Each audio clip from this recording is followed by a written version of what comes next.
Bonjour à tous, on est à nouveau sur la formation continue, sur la formation de la certification de Symfony.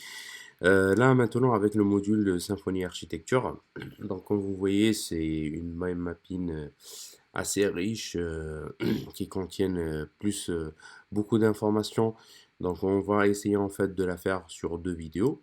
Donc je vous invite dès le départ, si vous n'êtes pas abonné, de s'abonner si vous voulez, de faire j'aime pour que la formation sera vue par d'autres personnes euh, qui sont en préparation, qui veulent approfondir leurs connaissances sur du Symfony. Voilà, on va commencer par Symfony Flex. Donc Symfony Flex, voilà, c'est le composant principal en fait de Symfony. Pour l'installer, vous le connaissez, donc soit Composer en utilisant Composer, donc sur PHP Composer require Symfony Flex, ou bien l'installer et pour installer un nouveau projet, soit on utilise Create Project ou bien le Symfony New Project. Euh, euh, Ici, en fait, c'est juste pour la création en fait, d'un nouveau projet. En fait, on peut créer un nouveau projet sur lequel il va installer automatiquement Symfony Flex ou bien l'installer si on décide de faire un projet from scratch, ça veut dire que les composants juste natifs, on peut mettre à jour aussi Symfony Flex si on veut. Donc là, la customisation, en fait, la personnalisation de Flex avec des pattes, on peut déjà au niveau du composeur .json, on peut mettre toutes ces informations au niveau de Extra. Donc sur Extra, on a crc dir, crc dir, crc app. Donc pour définir en fait euh, notre projet en fait. Et c'est le default to CRC pour aller directement à la partie source. Et ici, il y a d'autres attributs bindir default to bin, config dir default to config, var dir default to dir, donc public dir default to public. Donc pour définir tous les chemins default. Après, on va travailler sur la partie request et response. Donc, comme vous voyez ici, ici c'est au niveau de l'architecture, Symfony Flex et Request and Response. Donc, comme vous voyez ici, dans le schéma, donc, on a une requête. Une requête, il va rechercher une réponse. Donc, quand on a une requête, il faut tout d'abord regarder le resolver contrôleur pour savoir quel contrôleur on va utiliser. Après, il va utiliser contrôleur. Après, il va utiliser le resolve arguments pour voir quel argument on va utiliser dans que ce soit la méthode ou bien le constructeur ou tout ça. Et après, il va utiliser quel contrôleur. Donc le contrôleur va soit retourner une réponse, soit retourner une vue. Donc avec render, il va retourner une vue. Avec response, il va retourner une réponse et du coup leur réponse est après terminée. Tout ça, ça passe par des events, vous allez voir. Donc internally HTTP kernel handle, il y a la fonction, la méthode principale. The concurrent implementation of HTTP kernel interface handle, elle implémente la, la, la, la, la fonction de HTTP kernel interface defined as work that starts with a request and ends with a response. Donc voilà, il y a le HTTP kernel driven by an event. Donc le HTTP kernel, donc quand on l'a vu, il est utilisé par des events. Il est drivé, il est cheminé par des events. Bon, on va voir ces events. Il y a le kernel request. Donc le kernel request, c'est un événement qui est déclenché et qui listen à lequel il y a le routine qui, qui use router list. Controller, ici en fait il y a le listener de kernel request, il y a router listener. Donc c'est celui-là qu'il est en train d'entendre le request pour définir la route. C'est à partir de la requête. C'est kernel request. Et resolve the controller. Resolve the controller, c'est ce qui détermine le contrôleur exact. C'est ce qu'on a vu ici. Et il y a le get controller. Get controller, c'est ça en fait qui va donner cette méthode. Looks the key controller on the request. Il va regarder la clé de contrôleur dans la requête. C'est-à-dire à partir, il va avoir le chemin, à partir du chemin, il va déterminer en fait quel contrôleur, il va déterminer en fait la clé du contrôleur. Set container is called if the controller implements container aware, if controller implements container aware interface. Donc ça c'est pour déterminer set container et utilisé dans le cas où on appelle container aware interface au lieu de abstract controller. Abstract controller. Donc, c'est juste pour ici, l'objectif de resolver, controller resolver, c'est de trouver quel contrôleur on va utiliser. En fonction, ça c'est en fonction du chemin. Donc, en fonction du chemin, on va voir quel contrôleur on va utiliser. Et quand on aura le contrôleur, ici, the event controller event, il y a un autre event qui s'appelle kernel controller sur lequel il y a le param converter qui est en train d'entendre ce event. Le param converter converte les paramètres à des objets. Ça aussi, quand on met une requête, bah, il va regarder dans la requête quel contrôleur, bah, ça passe par handle. Il va déclencher certains events pour voir quel contrôleur. Après, pour voir si on a un paramètre converteur. Et en fonction de ce paramètre converteur, on va voir quel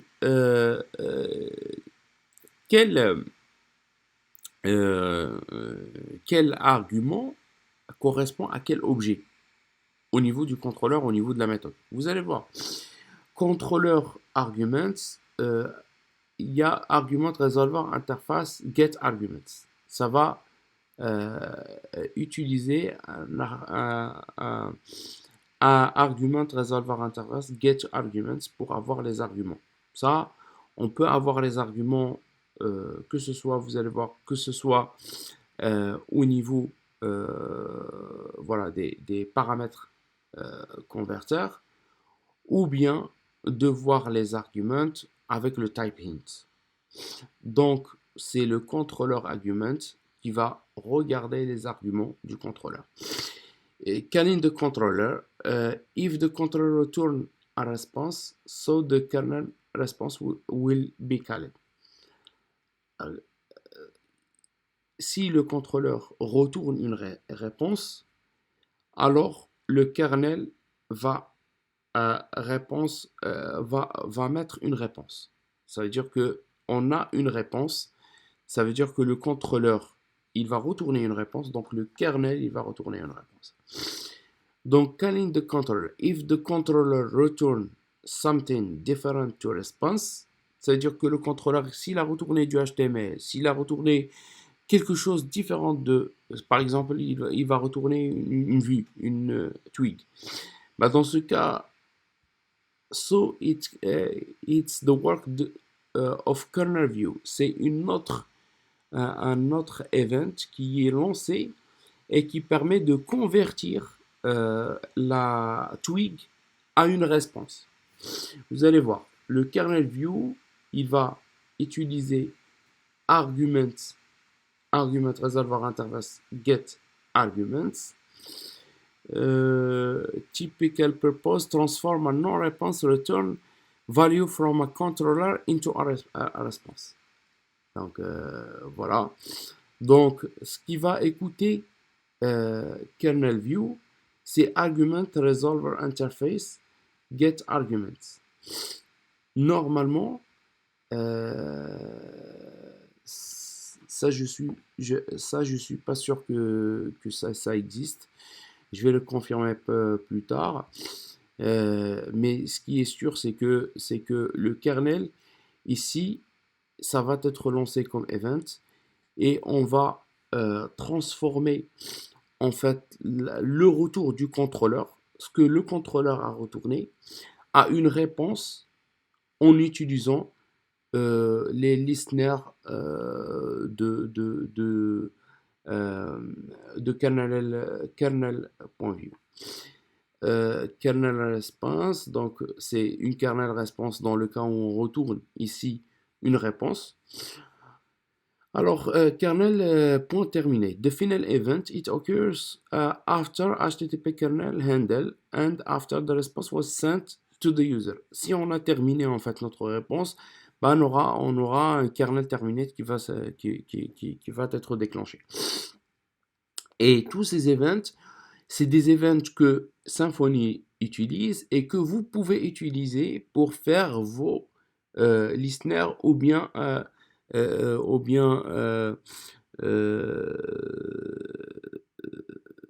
event subscribers. Donc il y a kernel exception event, il y a deux listeners, error listener.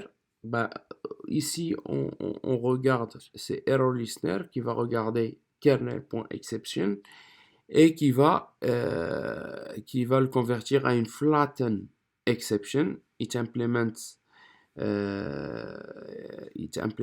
HTTP exception interface. Dans ce cas, on peut utiliser les deux méthodes get statu code, get header. Et si il implémente en fait request exception interface, code statut, il n'y aura que le code statut 400. Donc ici, ce qu'il faut savoir, c'est que on a le listener error listener qui entend le kernel exception. Donc le error listener, qu'est-ce qu'il fait? Il met une exception flatten exception. Si on va utiliser le flatten exception, il y a deux manières. Soit on prend le HTTP exception interface. Ben dans ce cas, en fait, le résultat de error listener va nous donner la possibilité de faire get statu code, get header. Si on implémente request exception interface, ben dans ce cas, ben on aura code statut qui est 400, qui est défini à 400. Qu'est-ce qu'il y a? On va regarder la partie kernel. Donc la partie kernel, on a le charset, the charset that is used in the application. The value is exposed via kernel.charset. To override the kernel charset, we can use the following method get charset. Charset. Ici, on a ça, c'est l'event qui est kernel charset. Et au niveau du contrôleur, vous allez voir, on peut définir le get charset pour définir le charset qu'on va utiliser, ISO ou bien UTF-8 ou bien ce qu'on vous voulez. Donc c'est à l'intérieur et il y a un event qui est lancé. Donc il y a des manières en fait pour changer en fait le charset. De toute façon, voilà, il y a pas mal d'events, on va les voir dans une section à part. Mais ce qu'il faut savoir, c'est que les events qui sont très importants, c'est les events qu'on a abordés et qui permettent voilà, de définir le contrôleur, définir les arguments, définir la vue, définir... Donc voilà. Donc au niveau de kernel, project directory, project directory return the absolute path of the root directory of your Symfony project. Donc ici, ça permet en fait de retourner, c'est comme ce qu'on a vu pour le car7, c'est get project path, project dir, ça va retourner en fait le chemin. Cache directory, ça va default, c'est ça, c'est au niveau de var cache environment. L'event associé, c'est kernel.cachedir. On peut override et by overriding get cachedir. Donc get cachedir, ou bien ce qu'on a vu ici, c'est get project dir. Donc, on va le rajouter ici, get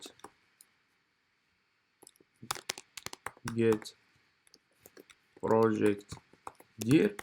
Donc ici on a get project dir qui est le get project dir, c'est la méthode qu'on utilise pour retourner en fait le chemin du projet. Et logdir, c'est la même chose. En fait, l'event associé, c'est kernel logsdir. Donc, il faut se rappeler aussi, moi, je me rappelle avec vous de ces events parce qu'ils sont très importants. Kernel.cachedir, logsdir et je crois il y a aussi un pour le chardir. Voilà, car7. Le kernel pour kernel.car7, kernel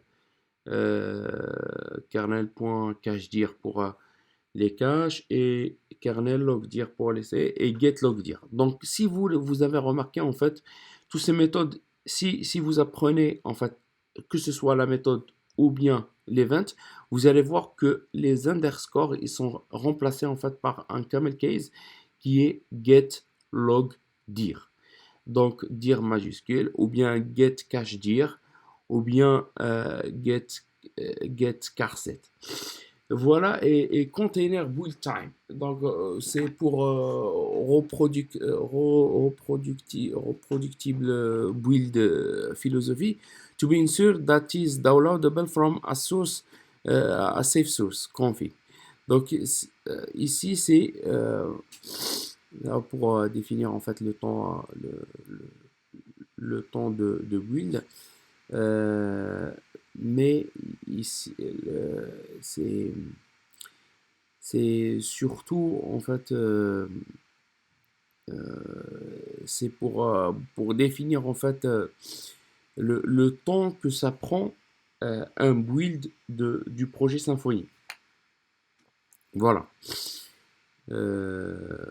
Ok. Et ici les services. Donc ici sur Symfony Flex, ce que j'ai essayé de dire, j'ai essayé en fait de faire, c'est de regarder tous les informations concernant Symfony Flex et que ça permet en fait de regarder l'architecture en général. Voilà. Et vous allez voir, on va terminer ce gros module là. Et les balaises. Qui va vous donner une idée de toute la documentation de l'architecture de Symfony. Donc, on va attaquer les services. Donc, les services, par exemple logger. Donc, les services logger, comme vous voyez, voilà, c'est ce qu'on a utilisé ici. Logger, on a utilisé logger interface, toujours avec le type int. Donc, il y a le logger, on injecter l'interface, voilà, pour savoir les services disponibles, c'est debug auto-wiring. Donc, debug auto-wiring pour voir tous les services qui sont disponibles. Automatic service loading in service.yml. Bah, ici, on a les informations auto-wire true. Auto-configure true, enregistre automatiquement voilà, le service as pour la partie subscribers et tout. Ici, le auto-wiring, ça prend en charge la définition des services d'une manière automatique.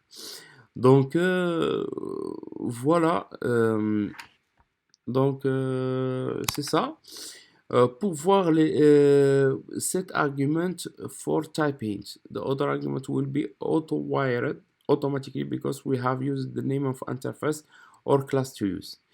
Donc c'est le cas ce qu'on a utilisé sur la partie logger. Cet argument for typing. Ici, on peut mettre, par exemple, on a ce service-là, on peut mettre un argument qui est admin email.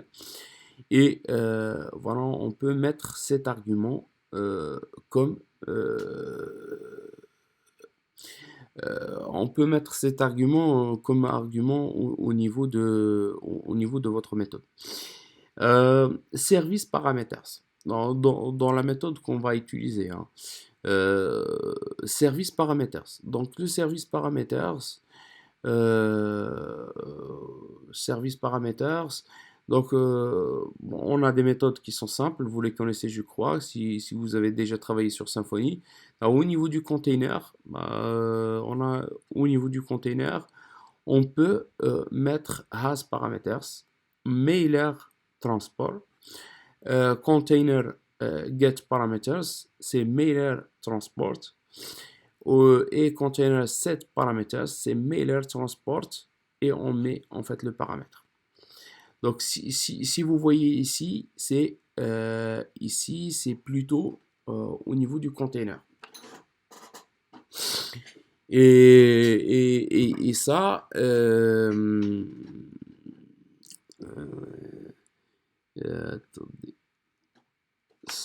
ça, normalement, on l'utilise à l'intérieur du container, à l'intérieur du contrôleur.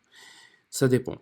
Donc, si this get container, on a le get container, et le get container, ça permet en fait de mettre ces arguments. Donc, voilà. Les services, full list of all possible services in the container.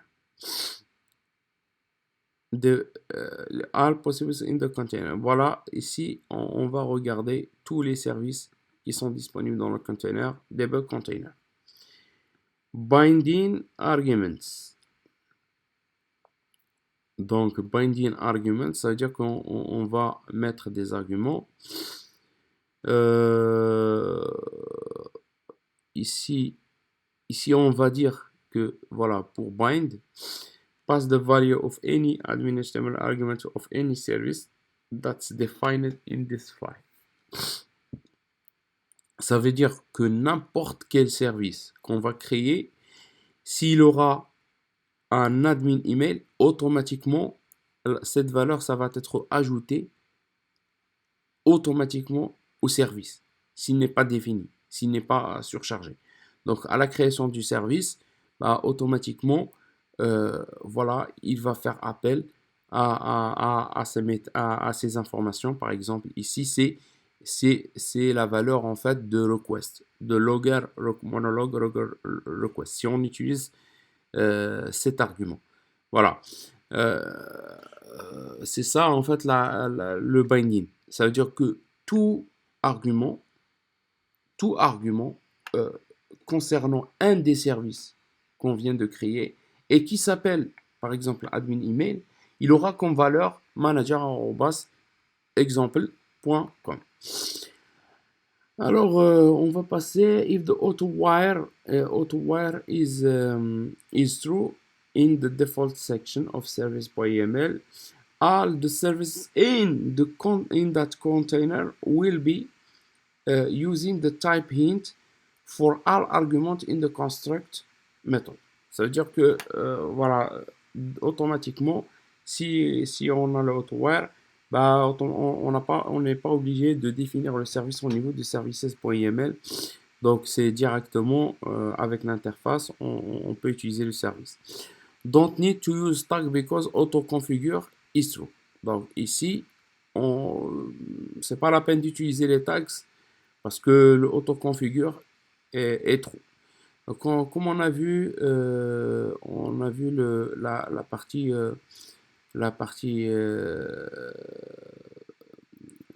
sur les services, voilà, auto-configure, automatically register your service as commands, event subscribers, etc.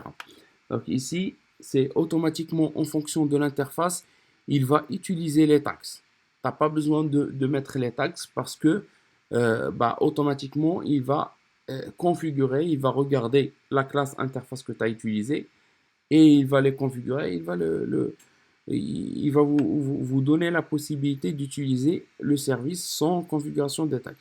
Exemple, par exemple, le twig.extension tag, the auto-configure will add automatically the tag because your class implements twig extension interface. Donc, tu n'as pas obligé de mettre le twig extension. Linting service definition. Linked container. This command check if the argument injected in the server match their type declaration. Ici, on va regarder si la commande va checker en fait les arguments injectés sur le serveur, sur le service, et il va s'assurer que les arguments ça match le type de déclaration. Parce que le type de déclaration, on va dire par exemple cette interface, est-ce que les arguments qui vont être injectés, est-ce qu'ils ont le même type? Useful to use before deployment. Ça, c'est pour checker en fait la partie deployment pour ne pas avoir des erreurs et tout ça de compatibilité et tout. Donc la commande, c'est simple, c'est PHP bin console lint container. Create only private services. Pour mettre un service en public, create only private services pour mettre un service en public. Pour mettre les services en public, vous mettez public tout. Multiple services, donc les services, on peut les mettre ici, namespace, avec les tags, avec tout ce que vous voulez. Par exemple, pour les event subscribers, c'est event subscribers. Alors, ici, c'est multiple services, c'est au niveau de services.yml. Explicitly configure service and argument. Without, ici ça montre ça without AutoWire false. Ici on va mettre voilà les arguments, vous pouvez mettre les arguments avec le service que vous voulez, par exemple ce service site update manager, on définit la classe. AutoWire, si vous utilisez AutoWire ou just want to show what it looks like without, ici vous définissez en fait les arguments. Vous définissez en fait les arguments,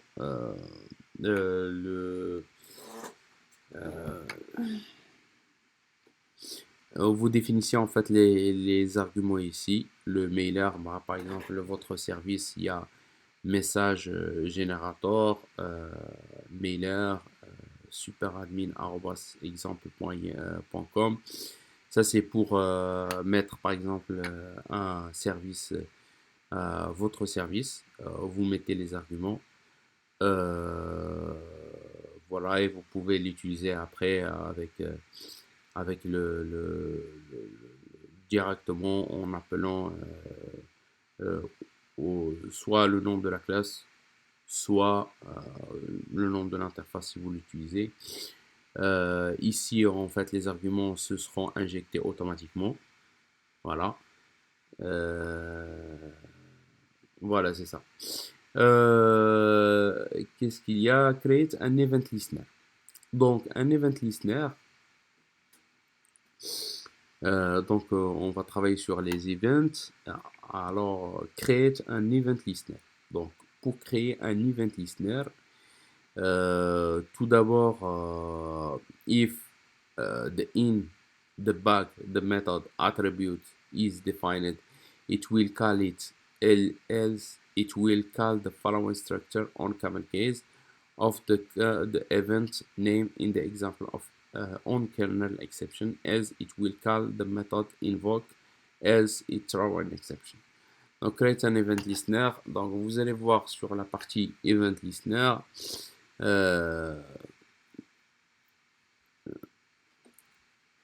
Donc, si vous regardez ici, c'est kernel event listener.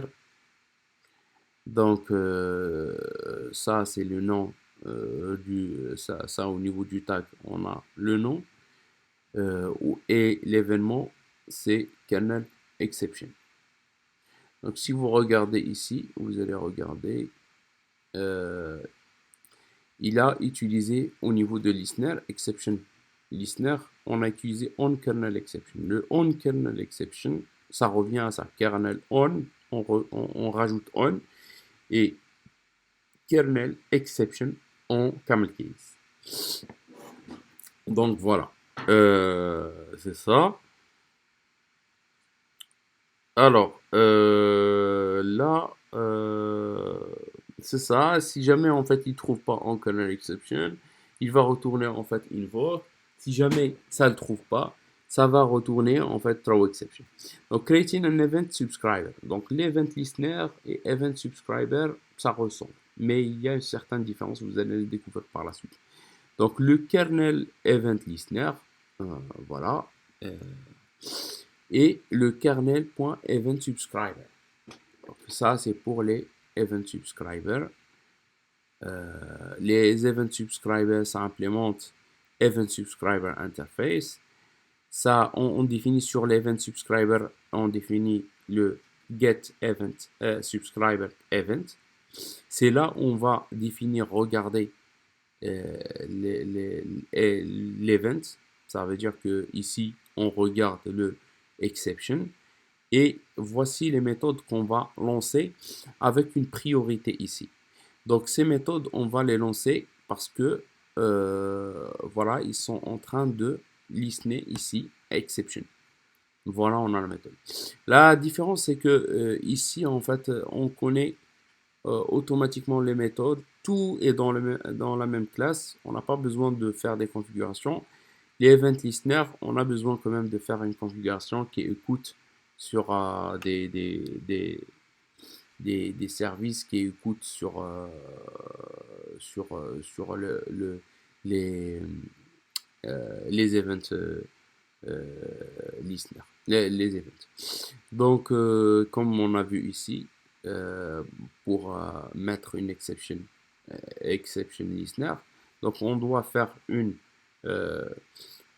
configuration ici qui va définir le tag qui est le kernel event listener et ici event kernel exception, il est en train d'écouter le kernel exception.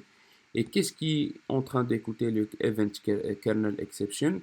C'est le exception listener. Le exception listener doit configurer une méthode qui s'appelle onKernelException qui est proportionnelle au event. C'est ça la différence entre le subscriber et l'event.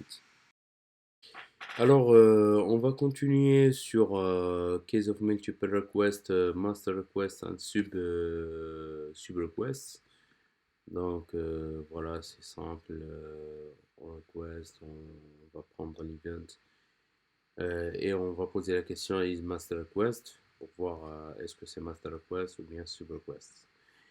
Alors sur les listeners or subscribers. Subscribers are easier to reuse because the knowledge of events is kept in the class. C'est ce qu'on a vu avant. Ça veut dire que toutes les informations ils ont de l'event, ils sont dans la même classe. In the service, this is the reason why Symfony use subscriber internally. Okay. Listeners are more flexible but because bundle can enable or disable each of them conditionally depending on some configuration value. Donc voilà, c'est plus flexible parce que on peut les activer ou les désactiver à travers la configuration de valeur et dans les bundles. Show all events under listener pour afficher tous les events et leur listener, c'est debug event dispatcher. Donc c'est debug event dispatcher. On va essayer en fait de voir comment on peut. Parce que là j'ai essayé de. Je vais regarder ça plus tard. Alors, show listener of a particular event. Donc, on va mettre PHP bin console debug event dispatcher et kernel exception, par exemple, pour l'event kernel exception. Alors, les contracts, set of abstraction of some symphony components. Voilà. C'est les contracts, c'est en fait, c'est des, c'est une abstraction de certains composants, donc qu'on peut les réutiliser et les télécharger en fait en ajoutant, par exemple pour HTTP kernel, en ajoutant contracts à la fin. Et ça permet en fait de travailler sur ce contract. Design Principles. Alors, le Design Principles. Euh, Design Principles, contracts are split by domain, each into their own sub names. Contracts are small and consist of PHP interface straight, normal, doc blocks and references ce qu'on a dit, test suite when applicable. Contracts must have a proven implementation to enter this repository. Contracts must be backward compatible with existing Symfony components. Voilà, c'est pour que vous puissiez faire des contrats. Il faut respecter certaines règles définies par Symfony. Il faut les splitter par domaine et in their own namespace.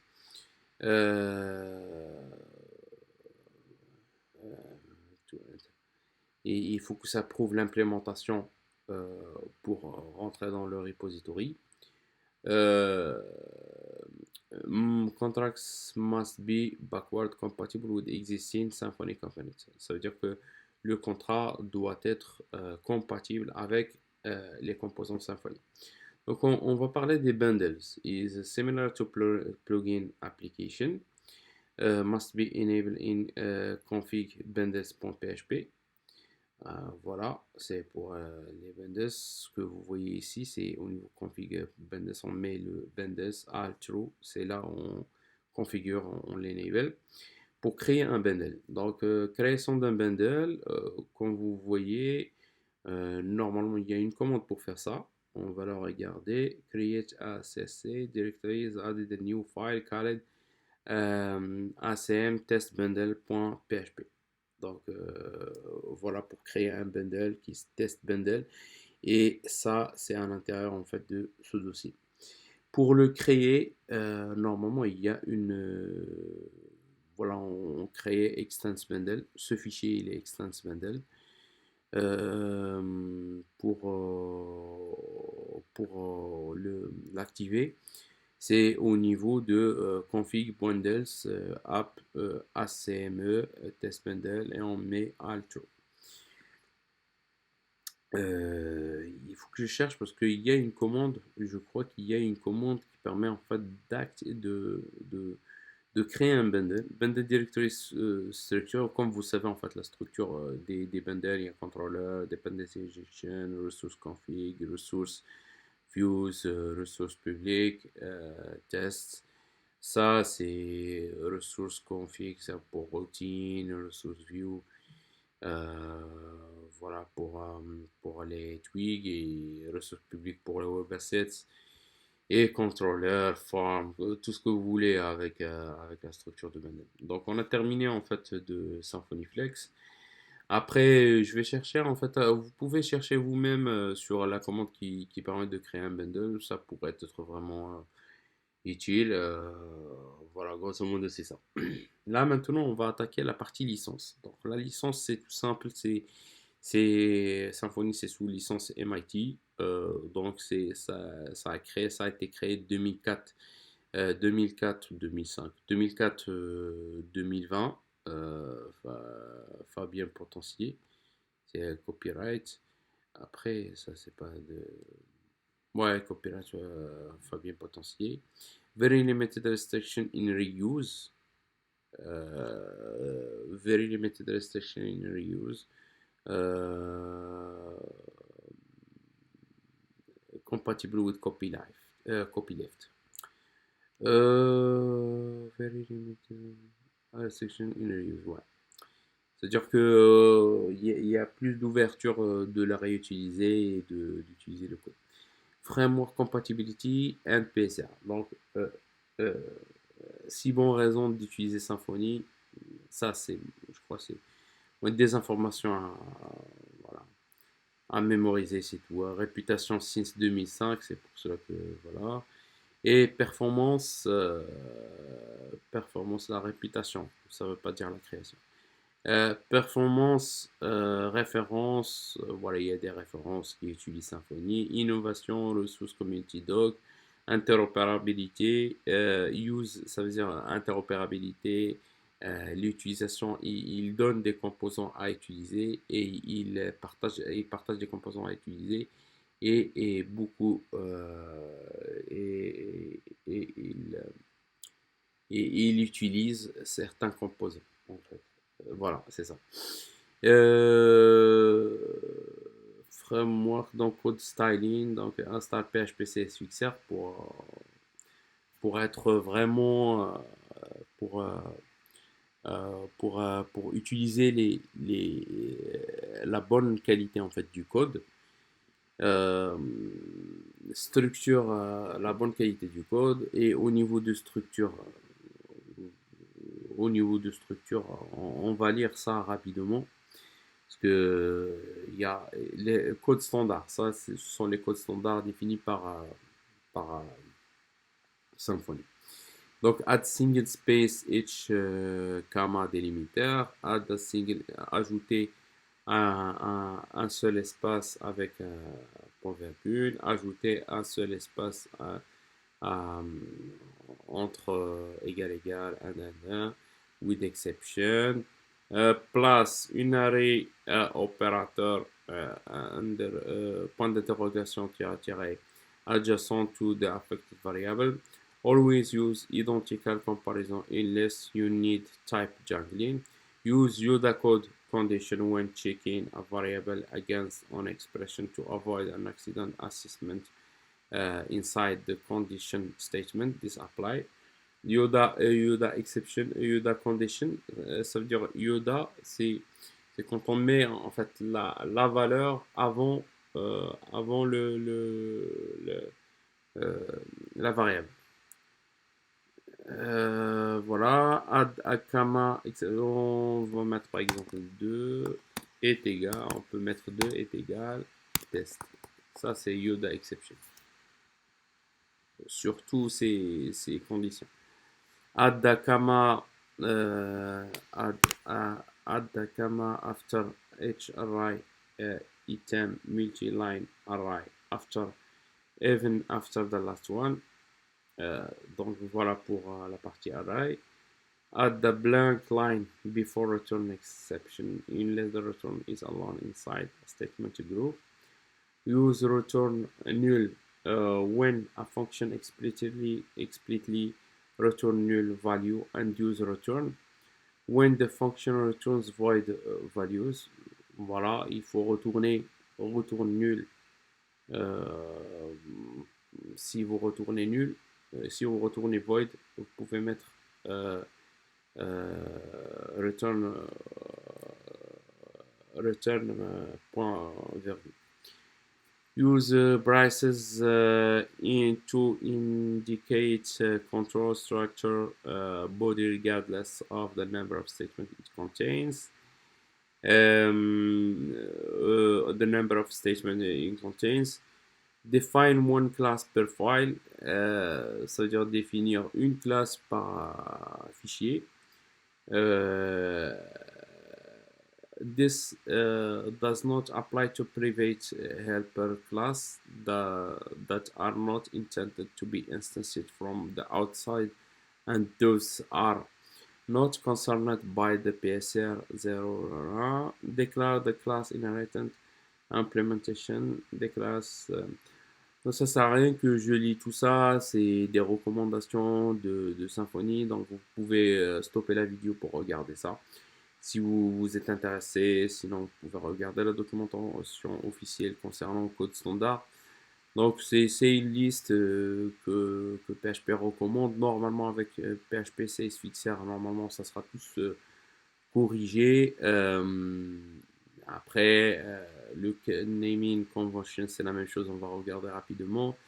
Donc les variables, fully qualified name, ça il faut utiliser en fait le nom complet en fait de la classe, de service, utiliser le services and use lowercase and then underscore name for the rest of services. Donc utiliser use lowercase letters parameters, voilà les paramètres avec des minuscules. Environment variable, ça c'est uppercase pour certains environnements, des variables d'environnement. Voilà.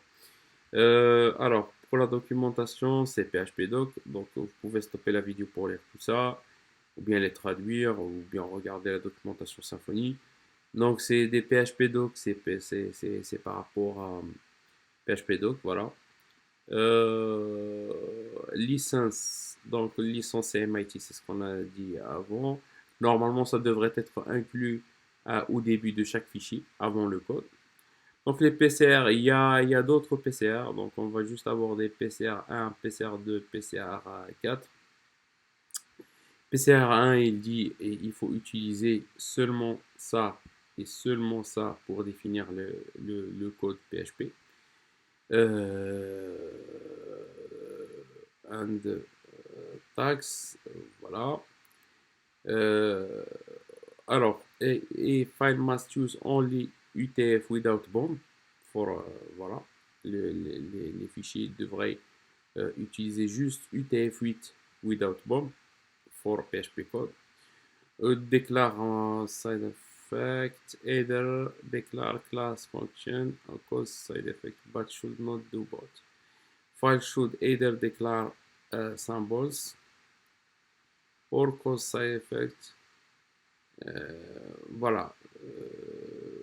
Ça should either soit en fait soit de déclarer or cause side effects, generate output change, voilà, le fichier doit seulement soit mettre des classes fonctions constantes et les symboles soit de générer des outputs, change le point .ini, settings et des trucs comme ça. Il ne faut pas faire les deux. Namespace and class must follow the auto loading PCR 0, PCR 4. Names and classes must follow the auto loading. Ça c'est normal avec les namespace. Class name must be declared in Studley caps, c'est comme ça. Ça commence par un majuscule et un camel case par la suite. Class must be declared in the upper of class with underscore separator. Constante, ça c'est constante, c'est au début de la classe et devrait être au majuscule. Voilà. Et les méthodes name, normalement c'est camel case.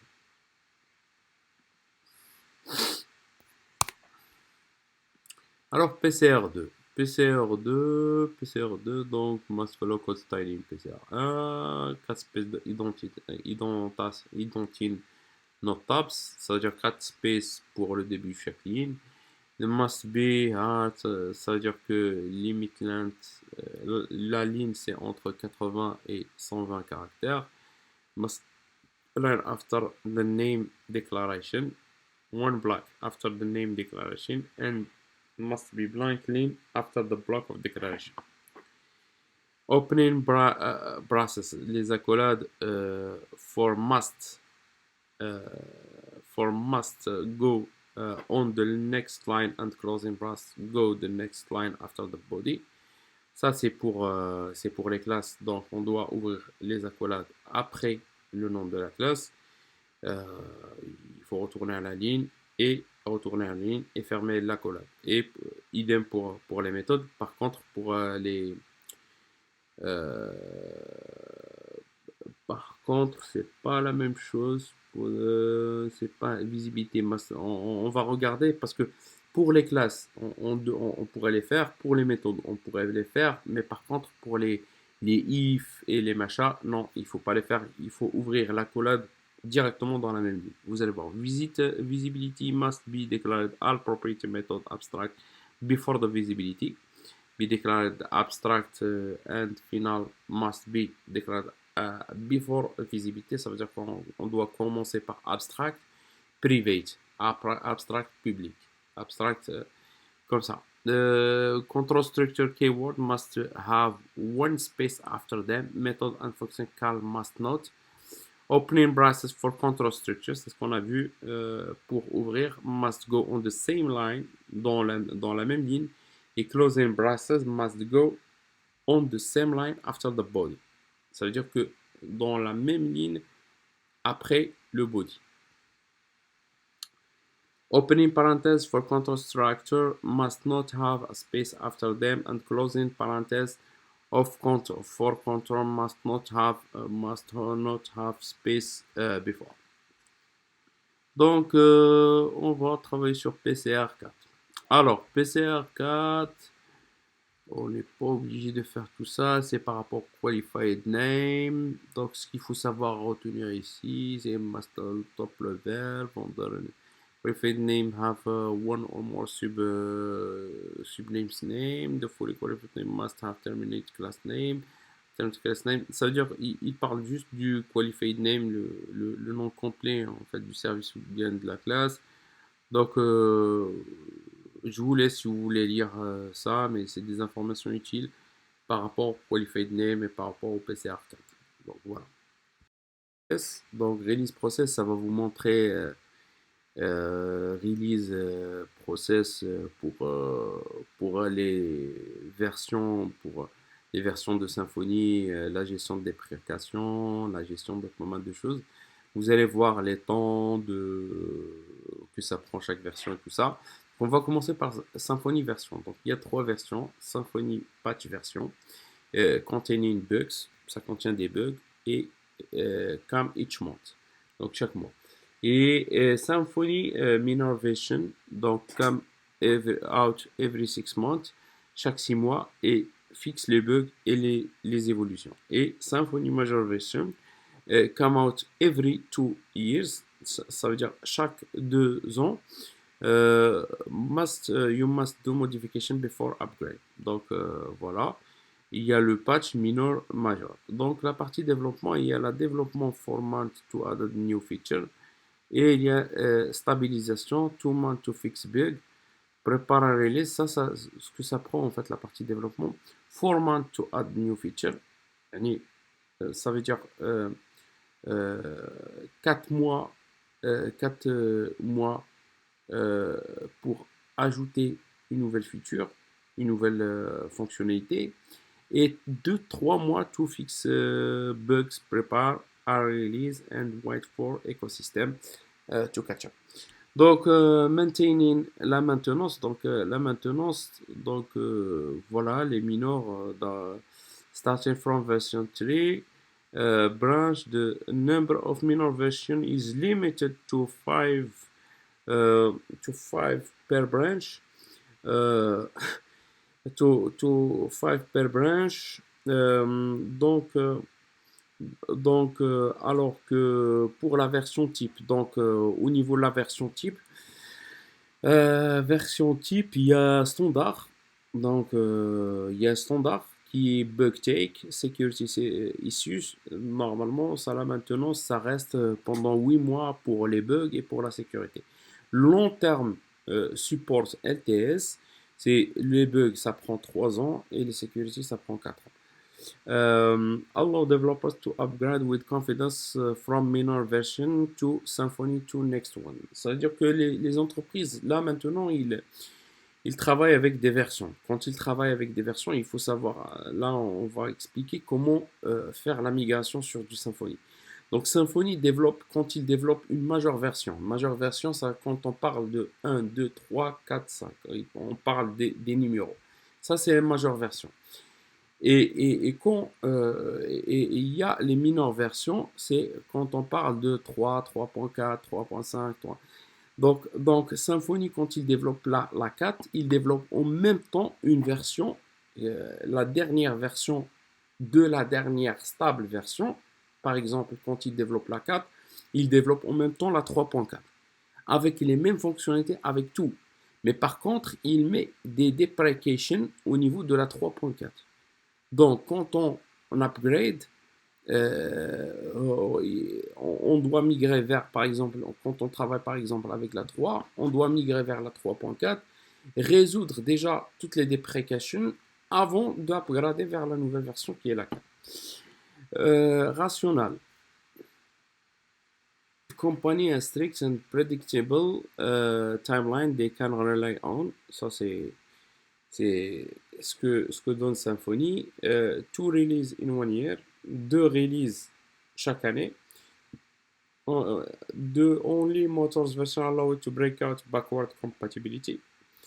Use interface as a tape hint to prevent breaking code. Toujours, il faut utiliser les interfaces. Seuls tous les interfaces sauf qui sont taguées internal. Les classes aussi, tous sauf ce qui sont tagués internal. Alternate enforcement might be accepted except those of Symfony. Voilà, tous les traits de Symfony may be used in your class except those. Ici, il y a un problème. Je crois internal. Parce que, mais vous pouvez chercher là par rapport à ça. A new class or method can be deprecated. A feature is marked deprecated by adding. Donc, une feature est deprecated by adding deprecated in PHP doc. A PHP a user deprecated error must be triggered to help people with migration. Ça, devrait être trigger une erreur quand on sur une fonctionnalité ou une feature et normalement ça se fait à travers le trigger error. When deprecating all message, trigger error should be placed after the use deprecation like this example. Voilà, c'est comme cet exemple par exemple.